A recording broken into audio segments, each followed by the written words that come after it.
La prisión de San Marcos estaba en medio de un desierto caliente. Era un lugar olvidado por todos. Las paredes eran grises y altas. El alambre de púas brillaba bajo el sol fuerte. Dentro de esas paredes, más de 1000 hombres vivían sus días sin esperanza. Algunos habían cometido crímenes terribles. Otros estaban ahí por cosas pequeñas, pero todos compartían el mismo destino. Todos estaban bajo el control de un hombre que disfrutaba el sufrimiento de otro San Víctor. Mendoza llegó a la prisión de San Marcos en un día de verano. El calor era insoportable. El aire estaba seco y pesado. Mendoza bajó de su carro negro con una sonrisa en su cara. Era un hombre de 50 años con ojos pequeños y fríos. Su pelo era gris y siempre estaba peinado hacia atrás. Usaba un traje elegante, aunque el calor derretía a todos los demás. Desde el primer momento, los guardias supieron que las cosas iban a cambiar. Y los presos también lo sintieron en sus huesos. El primer día de Mendoza como alcaide fue tranquilo. Caminó por todos los pasillos de la prisión. Miró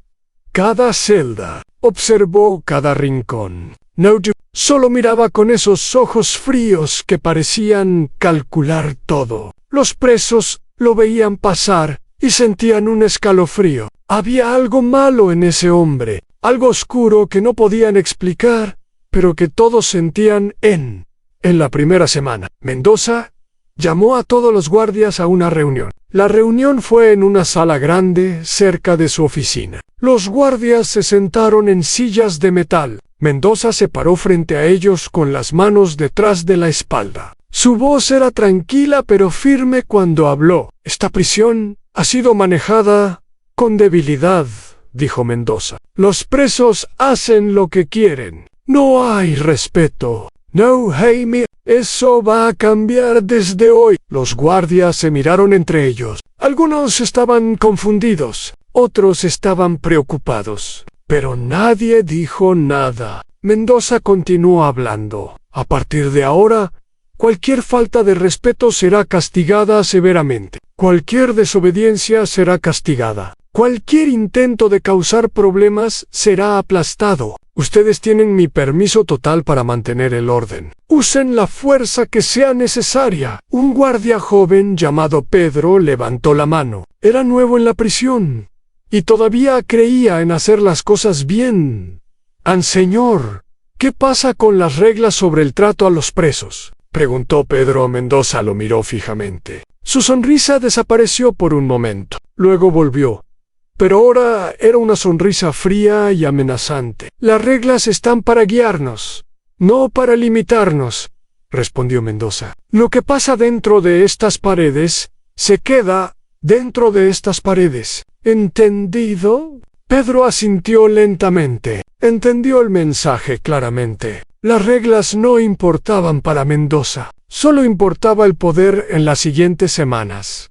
Los cambios comenzaron. Primero fueron cosas pequeñas. Las raciones de comida se redujeron. Los presos recibían menos pan, menos arroz, menos de todo. El agua caliente para las duchas fue cortada. Ahora todos tenían que bañarse con agua fría, incluso en las mañanas más frías del desierto. Luego vinieron los castigos. Un preso llamado Jorge fue enviado a aislamiento por 3 días porque no se levantó lo suficientemente rápido cuando un guardia pasó. Otro preso llamado Roberto fue golpeado porque miró a Mendoza directamente a los ojos. Las reglas no estaban escritas en ningún lugar. Cambiaban según el humor de Mendoza y sus guardias favoritos. Mendoza tenía un grupo especial de guardias. Eran 5 hombres que él había traído de otras prisiones. Hombres conocidos por su crueldad. El líder de este grupo era un hombre enorme llamado Ramírez. Ramírez medía casi 2 metros y pesaba más de 100 kilos. Sus brazos eran gruesos como troncos de árboles. Su cara estaba marcada con cicatrices de peleas antiguas. Los presos le tenían más miedo a Ramírez que al mismo Mendoza. Ramírez disfrutaba su trabajo. Cada mañana caminaba por los pasillos golpeando su bastón contra las rejas. El sonido del metal contra metal despertaba a los presos con terror. Ramírez buscaba cualquier excusa para usar la fuerza. Una camisa mal puesta, una celda no lo suficientemente limpia, una mirada que no le gustaba. Todo era razón suficiente para un castigo. El pabellón C era el más temido de la prisión. Era donde estaban las celdas de aislamiento, pequeños cuartos de concreto sin ventana, celdas sin nada más que un hoyo en el suelo para hacer las necesidades. Los presos que iban ahí salían diferentes. Algunos salían más callados, otros salían más violentos y algunos simplemente no volvían a ser los mismos. Nunca más.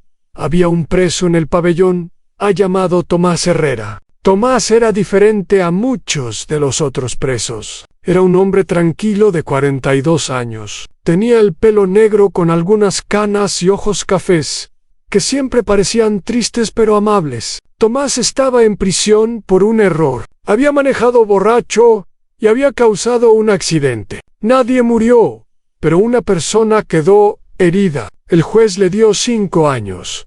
Tomás había pasado casi 5 años en San Marcos. Le quedaban solo 3 meses para salir. 3 meses más, y podría volver con su familia. Podría ver a su hija Elena crecer. Elena tenía 12 años, y era la razón por la que Tomás seguía adelante. Cada semana, Elena le escribía cartas llenas de dibujos y palabras de amor. Tomás guardaba cada carta como si fuera un tesoro. Las leía una y otra vez en las noches oscuras, cuando la desesperación era demasiada. Cuando Mendoza llegó, la vida de Tomás cambió como la de todos los demás. Pero Tomás trataba de mantenerse invisible. No causaba problema. Seguía todas las reglas. Hacía su trabajo en la cocina sin quejarse. Solo quería que pasaran esos 3 meses en paz. Un día, Mendoza estaba haciendo su ronda diaria. Cuando pasó por la celda de Tomás, vio las cartas de Elena pegadas en la pared. Dibujos de flores, de una casa, de una familia feliz. Mendoza se detuvo y miró los dibujos con curiosidad. ¿Qué es esto?, preguntó Mendoza a Tomás. Se levantó rápidamente de su cama. Su corazón latía con fuerza. «Son cartas de mi hija, señor», respondió Tomás con voz temblorosa a Mendoza. Entró a la celda. Tomó uno de los dibujos de la pared, lo miró por un momento. Luego lo arrugó en su mano y lo tiró al suelo. «Las paredes de las celdas deben estar limpias», dijo Mendoza. «Sin decoraciones, sin nada». ¿Entendido? Tomás sintió que su corazón se rompía. Esas cartas eran todo lo que tenía. Eran su conexión con su hija, con el mundo exterior, con la esperanza.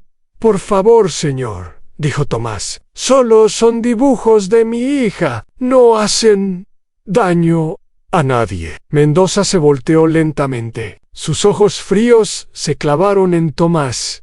«¿Me estás cuestionando?», preguntó Mendoza con voz peligrosa. «No, solo estoy pidiendo». «Ramírez», llamó Mendoza. El guardia, enorme, apareció en segundos. Su sonrisa era cruel. «Lleva a este preso al pabellón C», ordenó Mendoza. 3 días de aislamiento por insubordinación. Tomás sintió que el mundo se derrumbaba. 3 días en ese lugar horrible, pero no podía hacer nada. Ramírez lo tomó del brazo con fuerza y lo arrastró por el pasillo. Otros presos miraban desde sus celdas. Nadie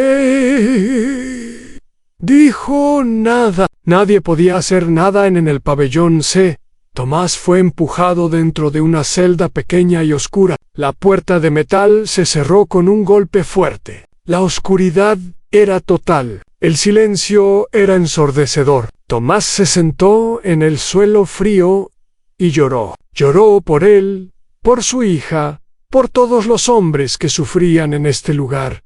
Mientras tanto, la noticia de lo que pasó con Tomás corrió por toda la prisión. Los presos hablaban en susurros. El miedo crecía cada día, pero también crecía algo más, algo que Mendoza no esperaba. El enojo en el pabellón B había un preso llamado Roberto Salinas. Todos lo conocían como el Cuervo, porque tenía un tatuaje grande de un cuervo negro en su espalda. Roberto era un hombre peligroso. Había estado en prisión por 15 años, por crímenes violentos. Era el líder de uno de los grupos más grandes dentro de la prisión. Otros presos lo respetaban y le temían.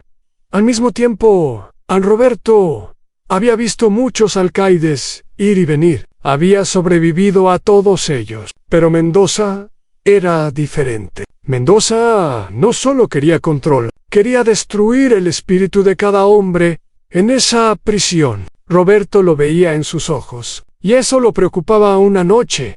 Roberto estaba en su celda cuando escuchó los gritos. Venían del pabellón Searan, gritos de dolor y desesperación. Roberto conocía esos gritos. Había escuchado muchos en sus años de prisión. Pero esta noche los gritos eran peores, más intensos.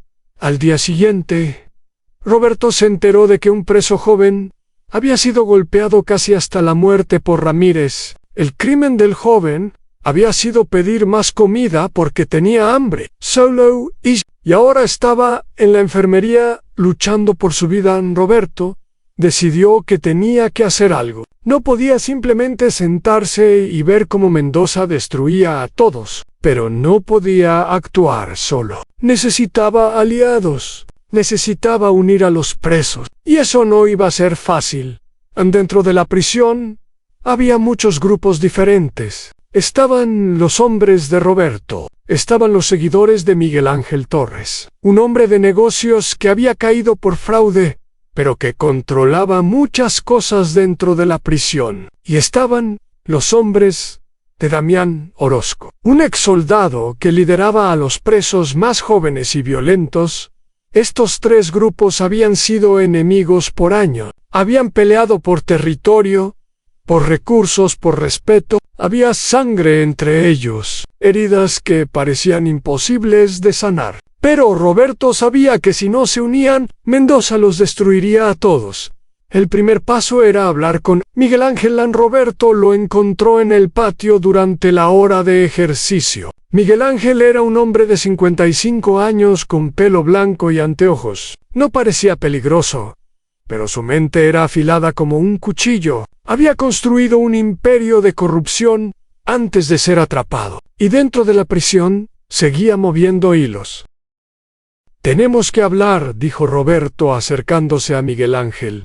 A Miguel Ángel lo miró con sorpresa. Ellos no hablaban. No eran amigos. Eran enemigos. «¿De qué quieres hablar, Cuervo?», preguntó Miguel Ángel con desconfianza. «De Mendoza», respondió Roberto. «De lo que está haciendo. De lo que nos va a hacer a todos si no hacemos algo». Miguel Ángel guardó silencio por un momento. Miró alrededor para asegurarse de que nadie los escuchaba. «Sigue hablando», dijo finalmente Roberto. Le contó todo lo que sabía. Los castigos excesivos, las golpes, el terror que Mendoza estaba creando. Miguel Ángel escuchó sin interrumpir. Cuando Roberto terminó, Miguel Ángel suspiró profundamente. «Sé todo eso», dijo Miguel Ángel. «Mis hombres también han sufrido. Pero, ¿qué propones? ¿Una revuelta? Eso es suicidio». «No una revuelta», dijo Roberto. «Algo más inteligente, algo que llame la atención del mundo exterior, algo que exponga a Mendoza por lo que realmente es». Miguel Ángel se quedó pensando. Era un hombre de negocios. Sabía que cada problema tenía una solución si se pensaba bien. «Necesitaríamos a Damián también», dijo Miguel Ángel. «Sin él no tenemos suficiente fuerza». «Lo sé», respondió Roberto. «Pero Damián me odia. Tú tendrás que hablar con él». Miguel Ángel asintió lentamente. No le gustaba la idea de aliarse con sus enemigos, pero entendía que no había otra opción en esa noche. Miguel Ángel envió un mensaje a Damián. El mensaje era simple. «Tenemos un enemigo común. Es hora de hablar. Damián Orozco recibió el mensaje con sorpresa. Era un hombre joven de 30 años con músculos marcados y ojos que habían visto demasiada violencia. Había sido soldado antes de caer en el crimen. La disciplina militar todavía corría por sus venas, pero también corría la ira. Damián no confiaba en nadie. Especialmente no confiaba en Miguel Ángel y Roberto, pero también había visto lo que Mendoza estaba haciendo. Uno de sus hombres más cercanos había sido enviado al pabellón la semana pasada. Cuando salió, ya no era el mismo. No hablaba, no comía letras, solo miraba al vacío con ojos muertos. Damián decidió escuchar lo que tenían que decir. No prometió nada, pero escucharían la reunión. Fue 3 días después, en el área de lavandería. Era el único lugar donde los guardias no entraban mucho porque el calor y el ruido eran insoportables. Roberto, Miguel Ángel y Damián se encontraron entre las máquinas de lavar industriales. «Hablen rápido», dijo Damián. «No tengo tiempo para juegos». Roberto tomó la palabra. Explicó su plan. No era una revuelta violenta, era una protesta organizada. Una forma de llamar la atención sin dar excusa para una masacre. Tenían que documentar los abusos, recoger evidencia, contactar al mundo exterior y cuando tuvieran suficiente, actuar de manera coordinada. Damián escuchó con atención. Era un plan inteligente, diferente a todo lo que había escuchado antes. ¿Y qué pasa con nuestras diferencias?, preguntó Damián. ¿Simplemente las olvidamos? No las olvidamos, dijo Miguel Ángel, pero las ponemos a un lado temporalmente hasta que hayamos resuelto el problema más grande. Damián pensó en su hombre que ya no hablaba. Pensó en todos los presos que habían sufrido. Pensó en lo que Mendoza seguiría haciendo si nadie lo detenía. Está bien, dijo Damián finalmente. Estoy dentro. Pero si esto es una trampa, los mataré a los dos. Roberto y Miguel Ángel asintieron. Sabían que hablaba en serio, pero también sabían que no era una trampa. Era la única esperanza que tenían. Mientras los 3 líderes comenzaban a planear en secreto, Tomás Herrera seguía en aislamiento. La oscuridad lo rodeaba, el silencio lo volvía loco. Pero algo dentro de él se mantenía fuerte. El pensamiento de su hija, el recuerdo de sus cartas, la promesa de que pronto estaría libre. Lo que Tomás no sabía era que su sufrimiento se convertiría en el símbolo de algo más grande, algo que cambiaría la prisión de San Marcos para siempre, algo que haría que incluso los hombres más duros encontraran la fuerza para luchar. Pero eso vendría después. Por ahora, solo había oscuridad, silencio y la esperanza de que mañana sería mejor que hoy. Los días siguientes fueron difíciles para todos. Mendoza aumentó la presión. MS Castillo. Más restricciones. MS Smith. Pero en las sombras, algo estaba creciendo. Una alianza imposible. Un plan que nadie esperaba. Y la determinación de hombres que ya no tenían nada que perder. En la prisión de San Marcos estaba a punto de cambiar. Y nadie, ni siquiera Mendoza con todo su poder, podría detener lo que venía. Los días pasaban lentamente en la prisión de San Marcos. El sol del desierto castigaba las paredes de concreto. El calor entraba por cada grieta y hacía que el aire fuera difícil de respirar. Pero dentro de esas paredes, algo estaba cambiando. Algo que ni Mendoza ni sus guardias podían ver todavía. Roberto, Miguel Ángel y Damián comenzaron a trabajar juntos. Era extraño para todos. Hombres que habían sido enemigos por años, ahora se sentaban a planear en secreto. Las reuniones eran cortas y cuidadosas. Nunca en el mismo lugar. Nunca a la misma hora. No podían arriesgarse a que los guardias sospecharan.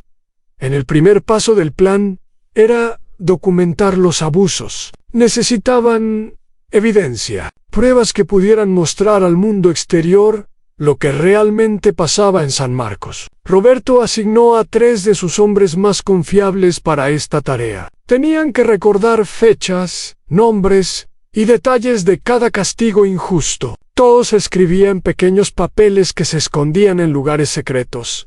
A Miguel Ángel usó sus conexiones, todavía tenía contactos afuera de la prisión, gente que le debía favores. A través de visitantes cuidadosamente seleccionados, comenzó a enviar información al exterior. Los mensajes eran simples y codificados, pero llevaban la verdad de lo que estaba pasando.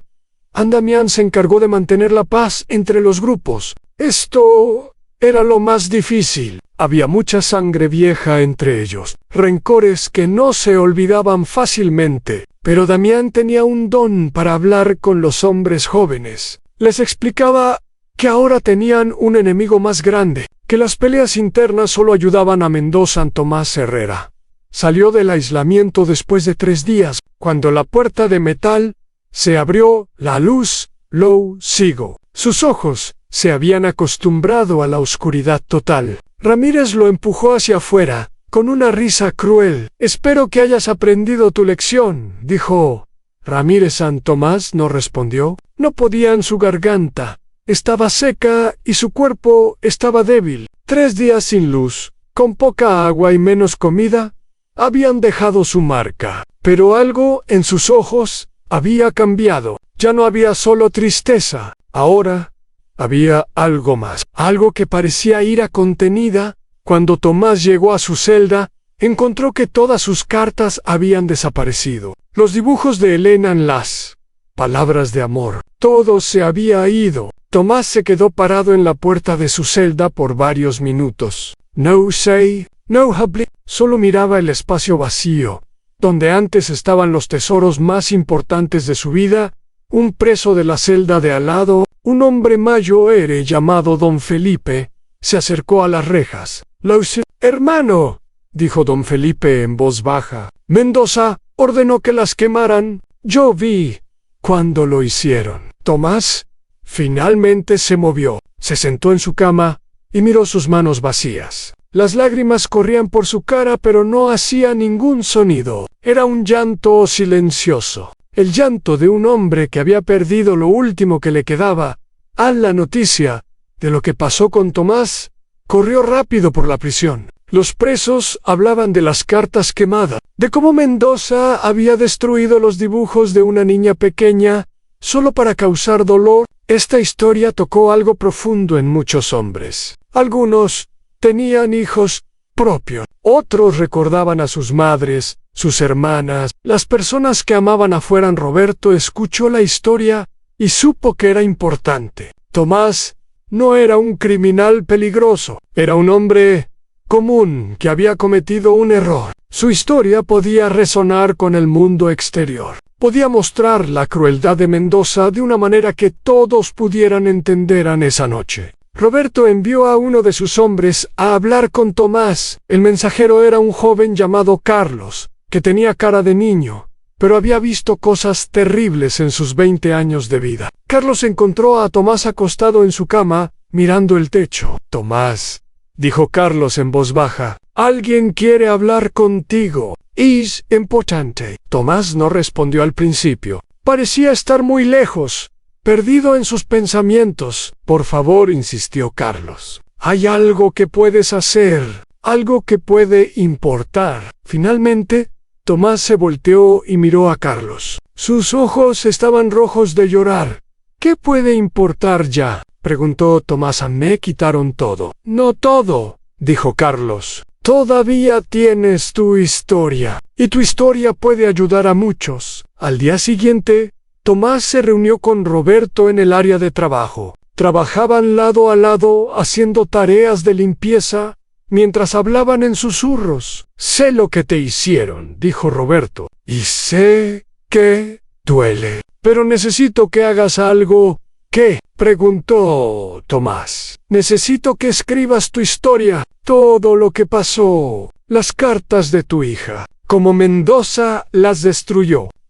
Tomás lo pensó por un momento. Escribir significaba revivir el dolor, pero también significaba que el mundo podría saber la verdad. «¿Para qué?», preguntó Tomás. «Para que no sea en vano», respondió Roberto. «Para que tu hija sepa algún día que su padre luchó por algo. Para que Mendoza pague por lo que hace. Tomás asintió lentamente. Por primera vez desde que salió del aislamiento había algo de vida en sus ojos en las siguientes semanas.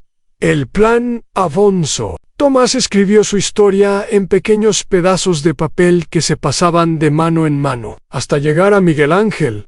A Miguel Ángel los enviaba afuera con sus visitantes. Pronto, otras historias comenzaron a sumarse. La historia del joven golpeado por pedir comida. La historia de un hombre mayor que murió en aislamiento porque no recibió sus medicinas. Afuera de la prisión, la esposa de Miguel Ángel, una mujer inteligente llamada Carmen, recibía la información. Carmen había sido abogada antes de que arrestaran a su esposo. Sabía cómo funcionaba el sistema. Sabía a quién contactar. Comenzó a hablar con periodistas, con organizaciones de derechos humanos, con cualquiera que quisiera escuchar a Pero las cosas dentro de la prisión empeoraban cada día. Mendoza parecía sentir que algo estaba pasando. No sabía exactamente qué, pero su instinto le decía que había problemas. Su respuesta fue aumentar la represión en un día. Mendoza reunió a todos los presos en el patio principal. El sol del mediodía era brutal. Los hombres estaban de pie bajo el calor sin sombra. Mendoza subió a una plataforma para que todos pudieran verlo. «He escuchado rumores», dijo Mendoza. Su voz era fría como el hielo a pesar del calor. «Rumores de conspiraciones, de planes secretos. Quiero que sepan algo. Lo veo, lo escucho todo. Y cualquiera que piense en causar problemas pagará un precio muy alto». Los presos guardaron silencio. Algunos bajaron la mirada, otros miraban a Mendoza con odio escondido en sus ojos. «A partir de hoy», continuó Mendoza, «habrá nuevas reglas. Las visitas serán reducidas a una vez al mes. Todas las cartas serán revisadas antes de ser entregadas, y cualquier comportamiento sospechoso será castigado inmediatamente». Un murmullo corrió por la multitud. Reducir las visitas era un golpe terrible. Para muchos presos, las visitas de sus familias eran lo único que los mantenía cuerdos. «Ahora vuelvan a sus actividades», ordenó Mendoza. «Y recuerden lo que dije». Esa noche, la tensión en la prisión era palpable. Los hombres hablaban en voz baja en sus celdas. El miedo se mezclaba con la ira. Algunos querían actuar inmediatamente. Otros decían que había que esperar. Roberto, Miguel Ángel y Damián tuvieron una reunión de emergencia. «Tenemos que acelerar el plan», dijo Damián. «Si seguimos esperando, Mendoza nos descubrirá». «Pero no estamos listos», respondió Miguel Ángel. «Todavía no tenemos suficiente evidencia afuera. Todavía no hay suficiente atención». «¿Y qué propones?», preguntó Roberto. «¿Que nos sentemos a esperar mientras Mendoza nos destruye uno por uno?» Era una decisión difícil. Actuar muy pronto podía arruinar todo. Esperar demasiado también podía arruinar todo. No había una respuesta fácil. Finalmente, decidieron un término medio. Acelerarían la documentación de abusos. Enviarían más información afuera, pero esperarían para la acción grande hasta que tuvieran una señal de Carmen de que el mundo exterior estaba listo para escuchar. Las semanas siguientes fueron las más difíciles. Mendoza cumplió su promesa de revisar todas las cartas. Muchas fueron confiscadas por razones inventadas. Las visitas se redujeron drásticamente. Los presos que antes veían a sus familias cada semana, ahora solo los veían una vez al mes, y a veces ni eso. La tensión crecía como una olla de presión. Había peleas pequeñas casi todos los días. Los guardias estaban más nerviosos. Ramírez y su grupo de guardias brutales patrullaban constantemente buscando problemas. Tomás Herrera se convirtió en un símbolo para muchos presos. Su historia de las cartas quemadas se había esparcido por toda la prisión. Hombres que nunca habían hablado con él, ahora lo saludaban con respeto. Tomás no buscaba esa atención, pero la aceptaba. Sentía que tenía una responsabilidad ahora. Tenía que ser fuerte por todos los demás en un día. Elena logró enviar una carta a través de un visitante de otro preso. La carta llegó a manos de Tomás sin que los guardias la vieran. Cuando Tomás la abrió, sus manos temblaban. «Querido papá», decía la carta, «mamá me contó que tus cartas fueron destruidas. Lorimer, pero quiero que sepas que puedo volver a dibujar todo. Tengo todos los dibujos en mi corazón y puedo hacerlos otra vez. No dejes que te quiten la esperanza. Tate, tu hija, Elena». Tomás leyó la carta una y otra vez. Las lágrimas corrían por su cara, pero esta vez eran lágrimas de algo diferente. No solo tristeza, también orgullo. Su hija era más fuerte de lo que él imaginaba. Anne escondió la carta en un lugar seguro. Nadie la encontraría. Y cada noche, en la oscuridad de su celda, la sacaba y la leía de nuevo. Era su nuevo tesoro, su nueva razón para seguir adelante. Mientras tanto, afuera de la prisión, Carmen estaba haciendo progreso. Había logrado contactar a un periodista de un periódico importante. El periodista se llamaba Francisco Luna y era conocido por investigar casos de corrupción. Francisco estaba interesado en la historia de San Marcos. Muy interesado. «Necesito más pruebas», le dijo Francisco a Carmen en una reunión secreta. «Lo que me has dado es bueno, pero necesito más. Nombres específicos, fechas exactas, testimonios de guardias si es posible». «Es difícil conseguir testimonios de guardias», respondió Carmen. «Tienen miedo». «Entiendo», dijo Francisco. «Pero sin eso, la historia será difícil de publicar. Los editores querrán evidencia sólida». Carmen prometió conseguir más. Envió un mensaje a Miguel Ángel explicando lo que necesitaban. El mensaje llegó a través de una cadena complicada de visitantes y presos. Cuando Miguel Ángel lo leyó, supo que tenían que tomar más riesgos. Había un guardia joven llamado Pedro. Era el mismo que había hecho la pregunta a Mendoza en la primera reunión. Pedro no era como los otros guardias. No disfrutaba la crueldad. De hecho, odiaba lo que veía cada día. Pero tenía miedo de hablar. Miedo de perder su trabajo. Miedo de lo que Mendoza podría hacerle. An Roberto había observado a Pedro por semanas. Veía cómo evitaba participar en los castigos, cómo miraba hacia otro lado cuando Ramírez golpeaba a alguien, cómo a veces, en secreto, daba un poco de agua extra a los presos en aislamiento. Roberto decidió acercarse a Pedro.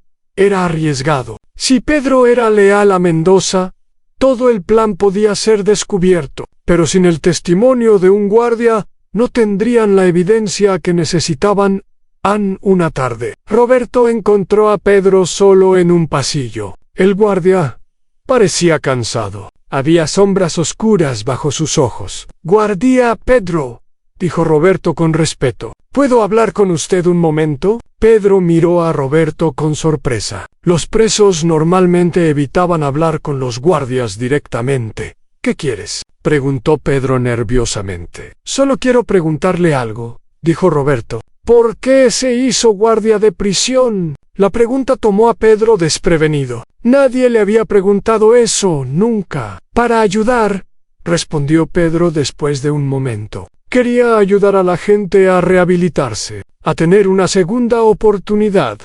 An Roberto asintió lentamente. «¿Y esto es lo que imaginaba?», preguntó Roberto. «Los castigos, las golpizas, la crueldad». Pedro no respondió. Su silencio era respuesta suficiente. «Hay gente afuera que quiere saber la verdad», continuó Roberto. «Periodistas, abogados, gente que puede cambiar las cosas. Pero necesitan evidencia. Necesitan que alguien de adentro hable». Pedro miró alrededor nerviosamente. «No puedo», dijo en voz baja. «Me destruirían». «Le destruirán de todas formas», dijo Roberto. «Mendoza destruye a todos, eventualmente. Pero sí habla. Puede ser parte de algo que importa. Puede ser el héroe de esta historia en lugar de otro cómplice». Roberto no esperó respuesta. Simplemente se alejó. dejando a Pedro solo con sus pensamientos en esa noche. Pedro no pudo dormir. Pensaba en todas las cosas que había visto. Los gritos de los presos, las súplicas ignoradas, los cuerpos golpeados. Había tratado de no ver. No es caca. Pero todo seguía ahí, en su memoria. Torturándolo, Pedro pensó en su madre. Era una mujer simple que trabajaba limpiando casas. Siempre le había enseñado a hacer lo correcto, aunque fuera difícil. La dignidad no tiene precio, solía decir. Nunca la vendas por comodidad. Al amanecer, Pedro había tomado una decisión. No sabía si era la decisión correcta. No sabía si sobreviviría a las consecuencias, pero sabía que no podía seguir viviendo así. No podía seguir siendo parte de algo tan malo. Pedro encontró la manera de contactar a Carmen. Fue a través de una cadena complicada de personas, pero el mensaje llegó. Pedro estaba dispuesto a hablar. Estaba dispuesto a dar testimonio de todo lo que había visto. Cuando la noticia llegó a Miguel Ángel, sintió una esperanza que no había sentido en mucho tiempo. Con el testimonio de un guardia, tendrían la evidencia que necesitaban. El plan estaba avanzando.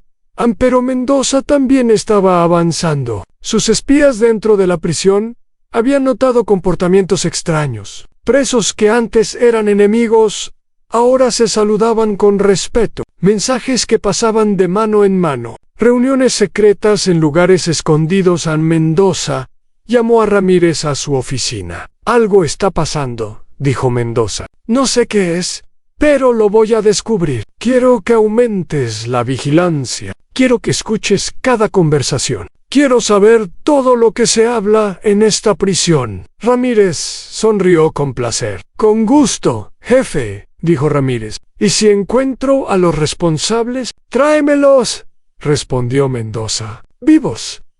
Quiero hablar con ellos personalmente. Ramírez asintió y salió de la oficina. Tenía trabajo que hacer. La prisión de San Marcos se estaba convirtiendo en un campo de batalla invisible. Por un lado, Mendoza y sus guardias buscando conspiradores. Por el otro, los presos tratando de llevar su mensaje al mundo exterior. Era una carrera contra el tiempo, y el premio era la justicia o la destrucción total. Tomás Herrera miraba las estrellas desde la ventana pequeña de su celda. Pensaba en Elena. Pensaba en las cartas que ya no tenía, pero que recordaba palabra por palabra. Pensaba en el futuro que todavía podía existir, si todo salía bien. Solo quedaban 2 meses para su liberación. 2 meses más, y podría abrazar a su hija. Pero primero, tenía que sobrevivir, y tenía que ayudar a que el plan funcionara. Por él, por todos los hombres que sufrían, por la justicia que todos merecían.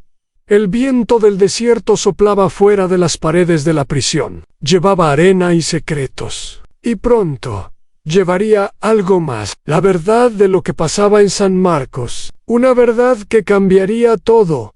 Para siempre. Las semanas pasaron con una tensión que se podía cortar con un cuchillo. Cada día en la prisión de San Marcos era una batalla silenciosa. Los presos seguían con sus rutinas, pero debajo de la superficie, todo había cambiado. El plan seguía avanzando, la información seguía saliendo, y Mendoza seguía buscando a los responsables. San Pedro, el guardia joven, había comenzado a documentar todo lo que veía. Escribía en un pequeño cuaderno que escondía en su locker personal. Fechas, nombres, descripciones de cada abuso. Era peligroso, pero Pedro sentía que finalmente estaba haciendo algo correcto.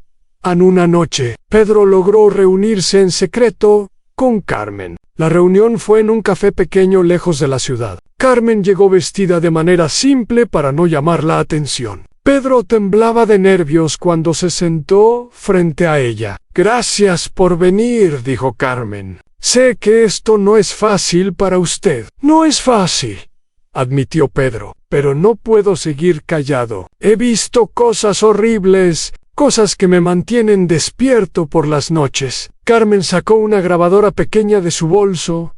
«¿Le importa si grabo esto?», preguntó. Es importante tener su testimonio documentado. Pedro miró la grabadora por un momento. Sabía que una vez que hablara, no habría vuelta atrás. Respiró profundo y asintió. Adelante, dijo. Es hora de que el mundo sepa la verdad. Durante las siguientes 2 horas, Pedro habló. Contó los castigos excesivos, las golpizas sin razón, los presos que morían por falta de atención médica, la forma en que Mendoza disfrutaba el sufrimiento de otros. Habló de Ramírez y su grupo de guardias brutales. Habló de las celdas de aislamiento donde los hombres perdían la razón. Habló de todo lo que había visto y de todo lo que había callado por miedo.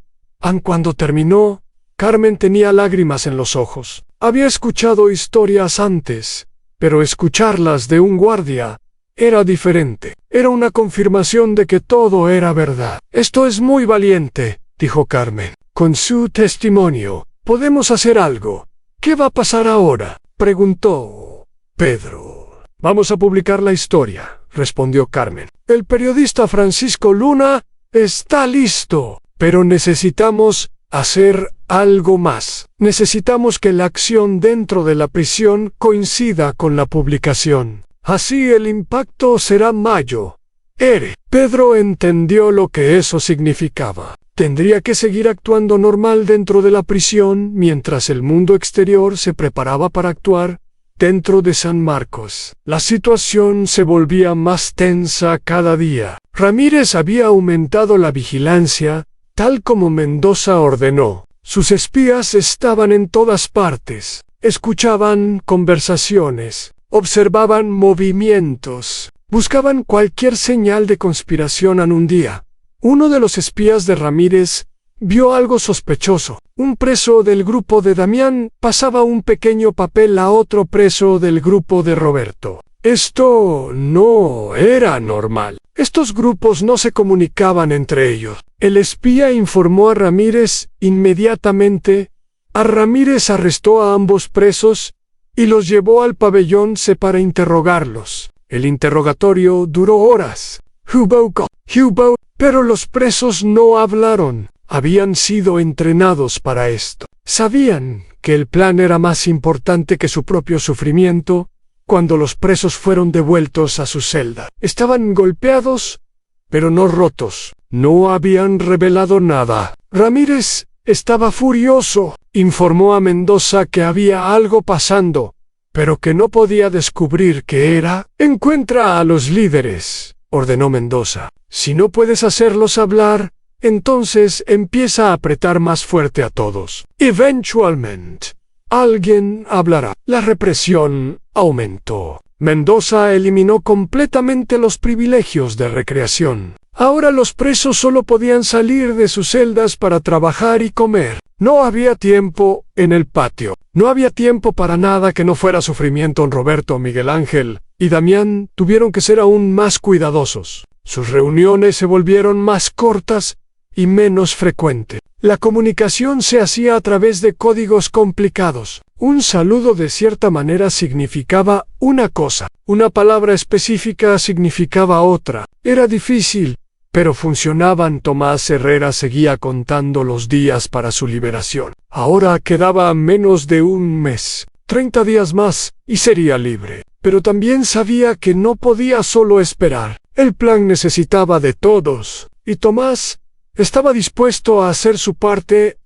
Una mañana, mientras Tomás trabajaba en la cocina, Ramírez entró con 2 guardias. Su presencia hizo que todos se pusieran nerviosos. Ramírez caminó directamente hacia Tomás. Tú, dijo Ramírez, señalando a Tomás, ven conmigo. El corazón de Tomás latía con fuerza. No sabía qué estaba pasando. Lo habían descubierto. ¿Sabían de la carta de Elena que tenía escondida? ¿Sabían de su participación en el plan? Ramírez llevó a Tomás a la oficina de Mendoza. El alcaide estaba sentado detrás de su escritorio grande de madera oscura. Había papeles esparcidos frente a él. Cuando Tomás entró, Mendoza lo miró con esos ojos fríos, que no mostraban ninguna emoción. «Siéntate», ordenó Mendoza. Tomás se sentó en una silla frente al escritorio. Sus manos sudaban. Trataba de mantener la calma, pero era difícil. Me han dicho cosas interesantes sobre ti, dijo Mendoza. Me han dicho que otros presos te respetan, que te escuchan, que eres algún tipo de símbolo para ellos. Tomás no respondió. No sabía qué decir. Yo no creo en símbolos, continuó Mendoza. Creo en el poder, y el poder viene del miedo. Tú no me tienes suficiente miedo. Mendoza se levantó de su silla y caminó alrededor del escritorio. Se detuvo justo frente a Tomás. Te quedan menos de un mes aquí, dijo Mendoza. Sería una lástima que algo pasara que retrasara tu liberación, o que la cancelara completamente. Tomás sintió el miedo recorrer su cuerpo, pero también sintió algo más en ira. Una ira que había estado creciendo desde que sus cartas fueron quemadas. Solo quiero irme en paz, dijo Tomás con voz temblorosa pero firme. No busco problemas. Mendoza sonrió. Era una sonrisa sin alegría. Eso espero, dijo, porque si descubro que estás involucrado en cualquier cosa, te aseguro que nunca saldrás de aquí. Y no me importa lo que digan las leyes o los jueces. Tomás fue devuelto a su trabajo en la cocina. El mensaje de Mendoza era claro. Lo estaban vigilando. Cualquier error podía costarle todo en esa noche. Tomás pensó en rendirse. Pensó en alejarse del plan y simplemente esperar sus últimos días en silencio. Sería más seguro. Sería más fácil. Pero luego pensó en todos los hombres que seguirían sufriendo después de que él se fuera. Pensó en los que no tenían fecha de liberación. Pensó en los que morirían en este lugar si nadie hacía nada. Tomás decidió seguir adelante, no por valentía, sino porque sabía que no podría vivir consigo mismo si abandonaba a los demás afuera de la prisión. Francisco Luna estaba terminando su investigación. El periodista había trabajado día y noche durante semanas. Había verificado cada historia. Había confirmado cada dato. Había entrevistado a familiares de presos, a exempleados de la prisión. Y ahora tenía el testimonio de Pedro. El artículo estaba casi listo. Exponía todo lo que Mendoza había hecho. Nombraba nombres. Mostraba fechas. Incluía testimonios directos. Era el tipo de artículo que podía destruir carreras y enviar gente a la cárcel. San Francisco se reunió con Carmen una última vez antes de la publicación. Vamos a publicar el domingo, dijo Francisco. Es cuando más gente lee el periódico. El impacto será máximo.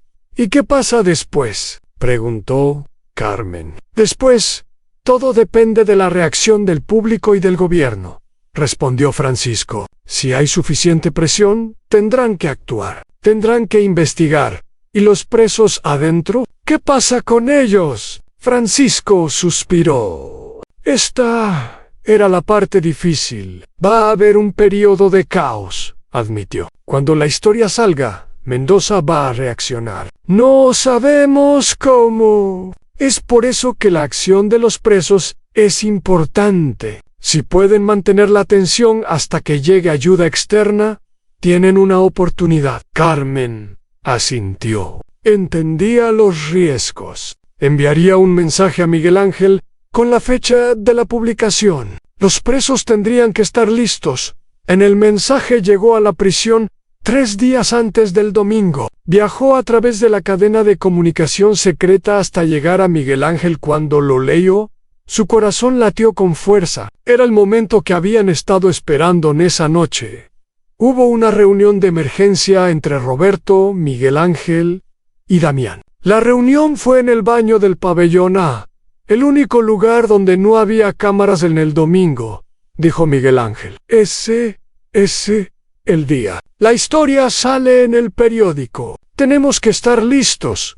¿Cuál es el plan exacto?, preguntó Damián. Cuando comience el horario de almuerzo, nadie vuelve a las celdas, explicó Roberto. Todos nos quedamos en el comedor y en los patios. Es una protesta pacífica, no violencia a menos que nos ataquen primero. Mendoza va a atacar, dijo Damián. No va a dejar que simplemente nos quedemos ahí. Lo sabemos, respondió Miguel Ángel. Por eso, necesitamos que todos estén preparados. Si ella nos atacó, nos defendemos. Pero no iniciamos la violencia. Eso es crucial. Si somos los agresores, perdemos la simpatía del público. ¿Y los guardias?, preguntó Damián. Algunos estarán de nuestro lado, dijo Roberto. Pedro ha hablado con otros guardias que también están cansados de Mendoza. No van a ayudarnos abiertamente,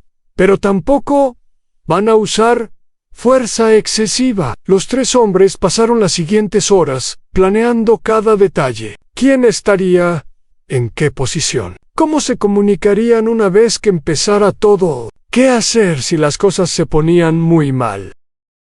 Cuando la reunión terminó, cada uno volvió a su pabellón para preparar a sus hombres. El mensaje se esparció como fuego en la oscuridad. Para el sábado por la noche, casi todos los presos sabían que algo grande iba a pasar.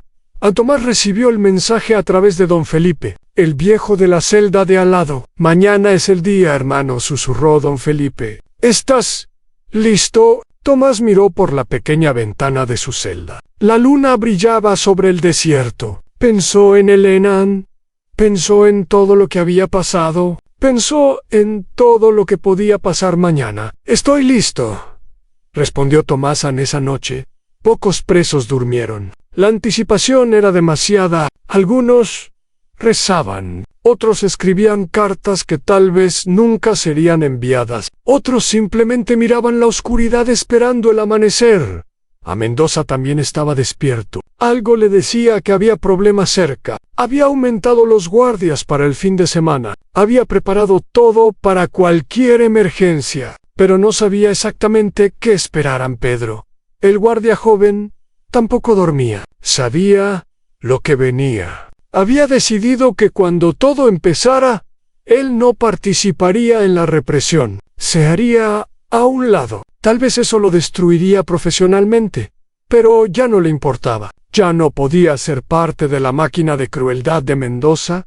El domingo amaneció caliente como siempre en el desierto. El sol salió sobre las montañas distantes y bañó la prisión con luz dorada. Los guardias hicieron su ronda matutina, sin notar nada extraño. Los presos actuaban normal. Era parte del plan. No dar ninguna señal hasta el momento indicado a las 8 de la mañana. En una ciudad lejana, las primeras ediciones del periódico comenzaron a distribuirse. En la primera plana, con letras grandes, el titular decía "An Horror", en San Marcos, la prisión del terror. Debajo había una foto de Mendoza y el comienzo de un artículo que exponía todos sus crímenes. San Carmen compró 5 copias del periódico. Las leyó con lágrimas en los ojos. Todo lo que habían trabajado estaba ahí. La verdad finalmente estaba en el mundo, en la prisión.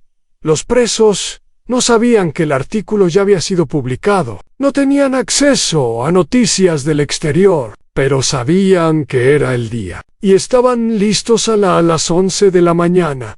Sonó la campana del almuerzo. Los presos comenzaron a caminar hacia el comedor como cualquier otro día. Los guardias los vigilaban sin sospechar nada. Todo parecía normal.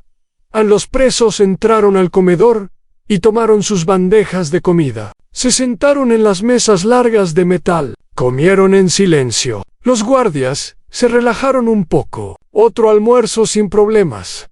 Entonces, sonó la campana que indicaba el fin del almuerzo. Normalmente, los presos se levantaban y formaban filas para volver a sus celdas. Pero esta vez, nadie se movió. Los guardias miraron confundidos. Uno de ellos gritó "Hora de volver, levant". Nadie se movió.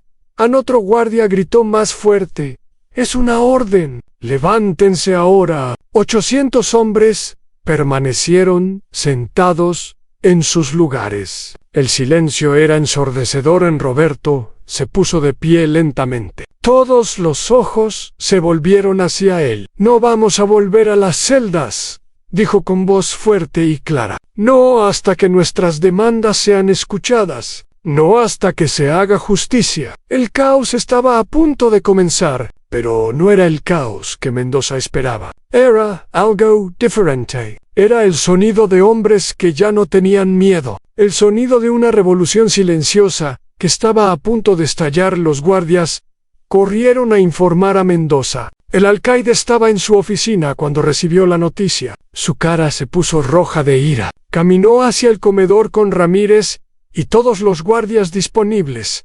Aun cuando Mendoza entró al comedor, vio algo que nunca olvidaría. 800 presos sentados en silencio, mirándolo con ojos que ya no mostraban miedo, mirándolo con algo que parecía desafío, mirándolo como si él fuera el prisionero y ellos los jueces. En Mendoza respiró profundo. Esto era lo que siempre había temido, la pérdida del control. Pero no iba a mostrar debilidad, no iba a dejar que un grupo de criminales le ganara. Tienen 5 minutos para volver a sus celdas, dijo Mendoza. Si no obedecen, habrá consecuencias severas. Roberto habló de nuevo. Las consecuencias severas ya las hemos vivido todos los días. Por meses. Ya no tenemos miedo de sus amenazas. Mendoza y Roberto se miraron fijamente. Era un duelo silencioso entre dos voluntades. Y por primera vez, Mendoza no estaba seguro de quién iba a ganar en el reloj. Marcaba los minutos. Afuera de las paredes de la prisión, el mundo estaba despertando a la verdad de San Marcos. Y adentro 800 hombres esperaban para ver qué pasaría después. El domingo más largo en la historia de la prisión de San Marcos apenas estaba comenzando. Los 5 minutos que Mendoza había dado pasaron sin que nadie se moviera. El comedor estaba en un silencio tenso. Los guardias miraban a los presos. Los presos miraban a Mendoza. El aire estaba cargado de tensión como una tormenta a punto de estallar. Mendoza había enfrentado problemas antes en su carrera. Había controlado motines pequeños. Había aplastado rebeliones individuales. Pero nunca había visto algo así. 800 hombres actuando como uno solo, sentados en silencio, sin violencia, solo una resistencia pacífica que era más poderosa que cualquier golpe. Última oportunidad, dijo Mendoza. Su voz intentaba sonar fuerte, pero había un temblor que no podía esconder. Vuelvan a sus celdas o enfrentarán las consecuencias. Roberto, todavía de pie, respondió con calma. Queremos hablar. Queremos que nuestras quejas sean escuchadas. Queremos un trato justo. Nada más.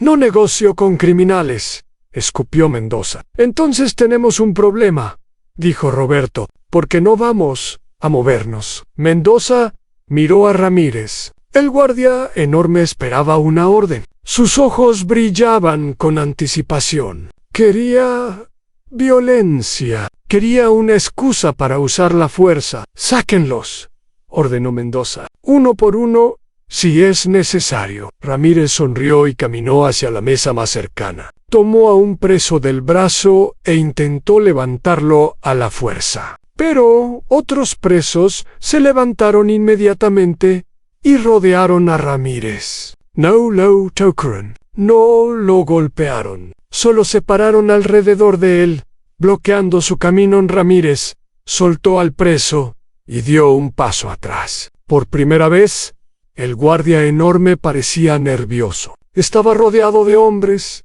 que ya no le tenían miedo. ¡Ey! Gritó Ramírez. Todos atrás. Un disparo. Puso su mano en su arma, pero no la secó. Sabía que si disparaba, todo se convertiría en una masacre, y no estaba seguro de que pudiera ganar esa batalla. A Mendoza vio lo que pasaba y sintió que el control se le escapaba de las manos. Tenía que hacer algo. Tenía que recuperar el poder. Llamen a refuerzos, ordenó a uno de los guardias. Quiero a todos los hombres disponibles. Aquí ahora. El guardia corrió a cumplir la orden, pero pasarían minutos antes de que llegaran más guardias. Minutos que parecían horas. Mientras tanto, afuera de la prisión, el artículo de Francisco Luna estaba causando un terremoto. El periódico había vendido más copias de lo normal esa mañana. La gente leía la historia con horror. Los comentarios en Internet se multiplicaban. La indignación crecía como una ola. Carmen estaba en su casa viendo las noticias. Un canal de televisión había recogido la historia del periódico y estaba hablando de ella. El presentador mostraba fotos de la prisión y leía fragmentos del artículo. La voz de Carmen temblaba cuando llamó a Francisco. «Lo logramos», dijo. «La gente está escuchando. Esto apenas comienza», respondió Francisco. «Ahora necesitamos que el gobierno actúe. Necesitamos presión». Carmen comenzó a llamar a todas las personas que conocía. Abogados, activistas, políticos, todos los que pudieran ayudar. El mensaje era el mismo. La prisión de San Marcos necesitaba atención. Ahora mismo. De vuelta en la prisión. Los refuerzos habían llegado. Ahora había más de 50 guardias en el comedor. Estaban armados con bastones, escudos y gas lacrimógeno. Mendoza los había organizado en una línea frente a los presos. «Esta es su última oportunidad», dijo Mendoza por un megáfono. «Vuelvan a sus celdas ahora o usaremos la fuerza». Roberto miró a los otros líderes. Miguel Ángel asintió levemente. Damián hizo lo mismo. Estaban listos para lo que viniera. «No vamos a movernos», repitió Roberto. «Y el mundo ya sabe lo que pasa aquí. Hay periodistas afuera. Hey, todo lo que hagan será visto por todos». Mendoza no sabía si Roberto estaba diciendo la verdad. No sabía nada del artículo todavía. No sabía que su nombre estaba en la primera plana de un periódico. Pero algo en la confianza de Roberto lo hizo dudar. «Averigüen qué está pasando afuera», ordenó Mendoza a uno de sus asistentes. «Quiero saber qué está diciendo la prensa». El asistente salió corriendo. Volvió 10 minutos después, con la cara pálida como un fantasma. Llevaba un teléfono en la mano. «Señor», dijo el asistente con voz temblorosa, «tiene que ver esto». Mendoza tomó el teléfono y vio la página del periódico. Su foto estaba ahí. Su nombre estaba ahí. Todo lo que había hecho estaba expuesto para que el mundo lo viera. Por un momento, Mendoza sintió que el suelo se hundía bajo sus pies. Pero Mendoza no era un hombre que se rendía fácilmente. Había llegado muy lejos para dejarse destruir por un artículo de periódico. Tenía que controlar la situación. Tenía que encontrar una manera de salir de esto. «Cierren la prisión», ordenó Mendoza. «Nadie entra ni sale. Corten todas las comunicaciones. No quiero que nadie de adentro hable con nadie de afuera». Los guardias corrieron a cumplir las órdenes. Las puertas principales fueron cerradas con cadena. Los teléfonos fueron desconectados. La prisión se convirtió en una fortaleza aislada. Pero Mendoza no sabía que ya era muy tarde. La información ya había salido. El mundo ya sabía. Y no había manera de